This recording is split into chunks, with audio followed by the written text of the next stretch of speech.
Setembro de 1987, maior acidente radiológico do Brasil e um dos mais graves do mundo.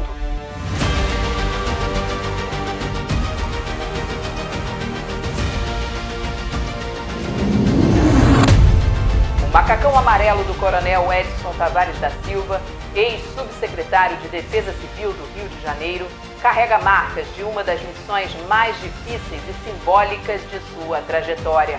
Mais do que um uniforme, ele guarda uma história de coragem, humanidade e entrega. Quando a imprensa divulgou, nós montamos uma base de operações avançada aqui na Defesa Civil, só para ver, Sérgio, como é que a gente vai trabalhar, o que está acontecendo. Nós fizemos uma avaliação e verificamos o seguinte: nós temos que ir para lá.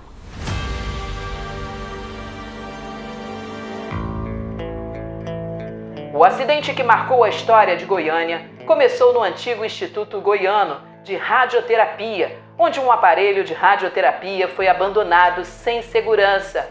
Sem saber do risco, 2 homens encontraram o equipamento e o levaram para um ferro velho, dando início à tragédia. Ao desmontar a peça, Devair Ferreira dos Santos, proprietário do ferro velho, encontrou uma cápsula que continha o Césio-137, uma substância altamente radioativa. O brilho azulado emitido pelo material chamou a atenção de familiares, vizinhos e amigos. Fragmentos do pó foram distribuídos entre pessoas da comunidade, espalhando a contaminação silenciosamente por diferentes pontos da cidade. Há uma geração que desconhece o que se passou. O acidente de Goiânia foi um ano após Chernobyl. Ninguém se imaginava que uma fonte que foi utilizada para salvar a vida fosse abandonada no centro de uma cidade, né? Então, o acidente é classificado numa categoria 5, numa escala da própria Agência Internacional de Energia Atômica, como os acidentes com material radioativo. Não é um acidente nuclear, é um acidente radiológico, como o acidente mais grave até hoje registrado, né? E com isso, nós fomos fazendo todo um processo, porque você imagina, quando todos corriam do Sérgio, nós nos decidimos a ir para o local. Ao chegar em Goiânia, Coronel Silva se apresentou às equipes de Goiás e lá montou sua base, com o apoio do secretário de Segurança da região. Nós desembarcamos na ponte, todos nos olharam, macacão amarelo, né? Bateram nas costas do Auri, é um menino que estava comigo, e ele falou assim: ô moço, eu sou do Rio de Janeiro? Aí ele falou: sou, e nós viramos. Ele falou: ah, do Rio, tá aqui? Eu falei: nós viemos aqui para colaborar e aprender. Ele: ué, mas o que o senhor está procurando? Eu falei: as operações. Ele me olhou sério. Eu falei: onde tem os mapas todos, onde você sabe quem faz o que, como. Porque na época não se tinha, né, no recurso tecnológico que nós temos agora, né? Inclusive, esses mapas operacionais são mapas grandes, eram feitos a lápis de cor. Ele falou: não, aqui não tem isso não. Eu falei: não, bora, como é que vai fazer? Os físicos José de Júlio Rosenthal e Walter Mendes da Silva, especialistas da Comissão Nacional de Energia Nuclear, se uniram ao Coronel Silva numa corrida contra o tempo. E o primeiro encontro com Júlio Rosenthal, ele nunca mais esqueceu. Me apresentei a ele, ele falou: coronel, o que é que o senhor entende de radioatividade? Eu falei para ele: absolutamente nada. Aí ele falou: o quê? O senhor? Absolutamente nada. Doutor Rosenthal, o que é que o senhor entende de defesa civil? Aí ele: eu falei: vamos casar. O senhor entende do Sérgio, eu entendo de pessoas. E a gente faz esse casamento. Depois veio Walter Mendes. Aos 29 anos, o jovem físico foi um dos primeiros a identificar a gravidade do acidente e passou a atuar diretamente no controle da contaminação, lado a lado com o Coronel Silva. A forma de organização da gente, nós somos técnicos, acostumados a trabalhar em laboratório. Então era preciso, de qualquer forma, você ter uma logística e estrutura. E eu me recordo o seguinte: do Rio de Janeiro, uma equipe da Defesa Civil. E essa equipe foi uma equipe fundamental, que ela trabalhou junto com a gente, efetuando toda a logística e nos ensinando. Dessa equipe, de todos eles que foram assim, fundamental, os ensinamentos que eles transmitiram para nós técnicos, que eu me recordo de um que eu tenho assim, para mim eu acho que ele foi assim, uma das pessoas mais queridas e mais técnicas que me ensinou tanta coisa. Eu lembro que eu pedi uma corda para ele, para isolamento, e ele me disse o seguinte, falou, Walter, que tipo de corda que você quer? E eu disse, eu vou dar Coronel Silva, para mim corda é tudo igual. Ele falou, não é não. E ali eles começaram a entender, a nos auxiliar do como a gente deveria planejar para iniciar trabalho. E eles foram fundamentais nisso aí, fundamentais. Essa tranquilidade da equipe trabalhar com a gente na área interna, no planejamento, mapeando o que deveria fazer, como a gente deveria proceder, e transmitindo também, que era uma coisa mais importante, principalmente o Coronel Silva, dizer o seguinte, você está diante de uma emergência extremamente grave, você tem que resolver isso com a sua capacidade de frieza e nunca perder a sua capacidade de sentimento também. Essa é a função do socorrista. Oficialmente, 4 pessoas morreram em decorrência direta da radiação, incluindo a menina Leide das Neves, de apenas 6 anos, que se tornou o símbolo mais conhecido da tragédia. Parte do material foi levado até a vigilância sanitária, levantando a suspeita de contaminação radioativa. Não me lembro se foi Devair ou Odson, não me lembro. Ele passou na mesa, né, aquilo tudo iluminado, e a Leide, aí, criança ainda, ela olhava, aquela coisa maravilhosa. Aí ela estava comendo um sanduíche, e a mãozinha foi na boca e ela comeu meu Césio, né? Ela era uma fonte de radiação.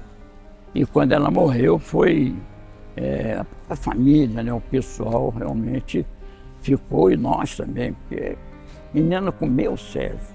A gente já tinha dimensão, mas não tinha a totalidade da gravidade. Mesmo com a pequena quantidade que tinha de material, que era 19,26 gramas de cloreto de Césio. Isso é uma quantidade para material radioativo com essa atividade extremamente perigoso e muito grave. Césio é um sal, é um cloreto em forma de sal, né, altamente solúvel, que pode ser dispersado por vento, por chuva, e isso a gente não sabia os locais, né? Nesse primeiro momento aí que eu fiz, nós fizemos o recolhimento dessas pessoas que estavam contaminadas, os 2 locais mais contaminados já ficou isolado sob o comando da polícia militar, para que ninguém entrasse, né? E posteriormente a gente começou a identificar os outros focos, né? Centenas de pessoas também foram monitoradas. A gente estabeleceu que a gente passaria a monitorar a população. Só no Estádio Olímpico nós monitoramos 112.800 pessoas. Praticamente era quase 20% da população de Goiânia. Muita gente para fazer a medição, quando todo mundo saía da fila. Aí colocamos numa sala, na fila, numa determinada sala, media, dava aquela coisa, saía para um lado, vinha outro, saía para outro, vinha outro, né? E nós conseguimos. E o que acontecia mais também, a criança, né?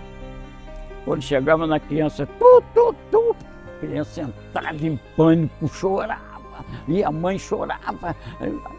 Foi indo, foi dentro do padrão, está com problema, é assim, nós vamos curar. Aí tem para curar mesmo, né? Numa situação dessa, você evita o pânico.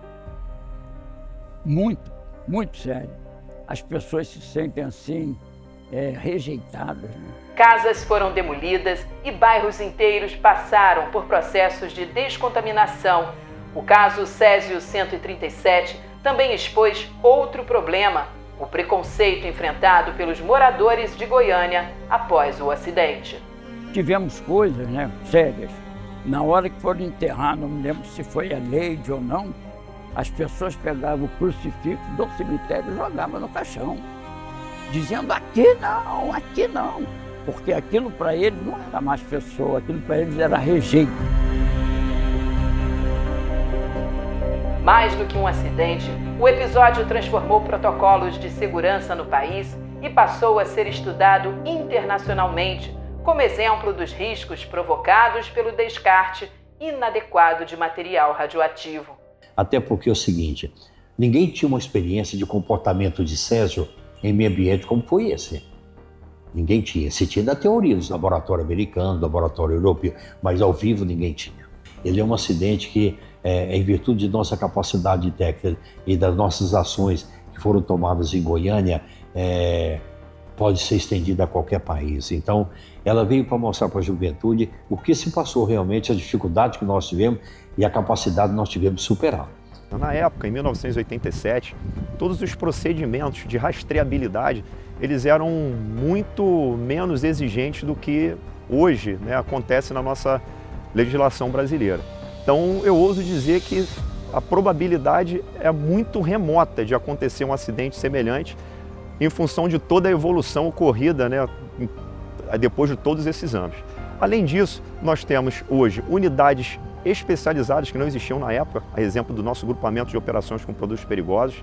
Nós temos equipamentos especializados para isso, né, específicos para fazer esse tipo de atendimento. Nós temos equipes treinadas, o nosso grupamento atende todo o estado do Rio de Janeiro. Nós temos unidades que ficam em áreas mais remotas e a nossa unidade ela faz treinamentos, faz ciclos de treinamentos para essas unidades que ficam mais afastadas da capital aqui do Rio de Janeiro. E hoje, se a gente tiver qualquer tipo de evento em estradas, no interior, na região serrana, seja qualquer região do Rio de Janeiro, nós temos equipes daqueles quartéis que atenderão aquelas áreas que são capazes de identificar e de observar que trata-se de um evento envolvendo produtos perigosos. Nós temos uma interação muito boa com os órgãos responsáveis, Instituto de Radioproteção e Dosimetria, Defesa Civil. Então hoje, certamente, seria uma situação totalmente diferente da ocorrida em 1987. Isso já está sacramentado em planos de emergência, em cursos. Hoje a gente praticamente não abre mão de um trabalho junto com a Defesa Civil, o Corpo de Bombeiro. E aí eu vou utilizar uma expressão do Coronel Silva, meu amigo, né?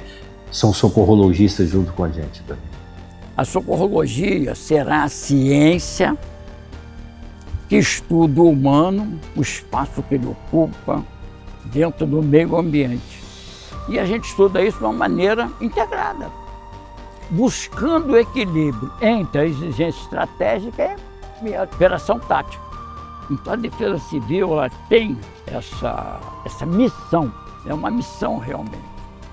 Hoje, quase 40 anos depois, o caso Césio 137 continua sendo lembrado não apenas pela dimensão da tragédia, mas como um alerta permanente sobre a responsabilidade, treinamentos, fiscalização e os impactos invisíveis que um desastre pode deixar em toda a sociedade.